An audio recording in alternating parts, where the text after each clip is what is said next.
ये मेरे लिए है नीरज जी। जी, जी, राहुल आपके लिए। अच्छा, नहीं तो आई थिंक मैं सुदीप जी की बात से काफी हद तक सहमत हूँ Neeraj ji. I think last year अगर आप दिवाली से देखें तो चर्चा हो रही थी कि यूएस रिसेशन में जाने वाला है। हुँ, ये साल आधा ऑलमोस्ट खत्म हो चुका है और रिसेशन की कोई वैसे कोई खास आशंका दिखे नहीं रही है। I think it's going from strength to strength. Last जो जॉब्स डेटा भी आई है बहुत ही तगड़ी आई है। तो आई थिंक ठीक है, उनका जो लास्ट जीडीपी प्रिंट आया था 1.1% था। लेकिन कॉन्ट्रैक्शन तो बहुत दूर लग रहा है फिलहाल। तो आई डोंट नो अगर वो कॉन्ट्रैक्शन आएगा भी तो एक तरफ से मार्केट आगे निकल चुका है। आई थिंक अगर आप मोस्टली सेल साइड के वैल्यूएशंस देखें नीरज जी, तो आई थिंक वो FY 25 पे ऑलरेडी जा चुके हैं। I think we probably seen the peak of FD rates in India. कुछ बैंकों ने आई थिंक एफडी रेट्स घटाना भी चालू कर दिया है। तो आई थिंक एक तरफ से जो आरबीआई और फेड की कमेंट्री है उस तरफ उसके उसको मद्देनजर ऐसे ही लगता है कि इंटरेस्ट रेट हाइक्स अभी ज्यादा आने नहीं वाले। अगर आरबीआई गवर्नर की स्पीच की बात करें तो वो उन्होंने बहुत विस्तार में रूरल इकोनॉमी की बात की थी। I think the fact that he said rural economy is starting to look up.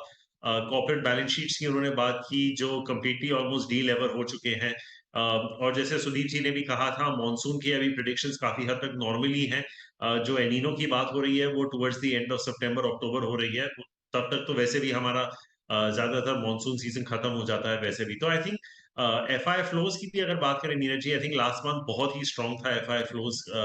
I think for the since 2022 August, I think it was the best month we've had in terms of FI inflows. तो I think ये सब अगर एक totality में ले लें, crude भी अगर आप देख लें तो आई थिंक 70-75 के रेंज में आ गया है। कुछ महीने कुछ हफ्तों पहले वो 80-85 के रेंज में था। तो I think as an aggregate level I think it's not looking as bad as it should have been. कहीं लोगों ने कुछ ज्यादा ही पेसिमिस्टिक व्यू ले लिया था। हम भी शायद उस कैंप में थे कि अब तक शायद रिसेशन आ जाना चाहिए था, बट क्योंकि नहीं आया है इसीलिए आपका market is at new highs. दूसरी चीज ऑब्वियसली नीरज जी आपने नोटिस किया होगा कि बैंक निफ्टी ने तो नया हाई ऑलरेडी बना दिया है। So banks are operating at peak best asset quality, peak peak net interest margin, best of credit growth. It's all looking very good for the banks also right now. तो इसके चलते अगर आपकी rural economy rebound हो गई तो I think market को थोड़ा बहुत सपोर्ट मिल सकता है।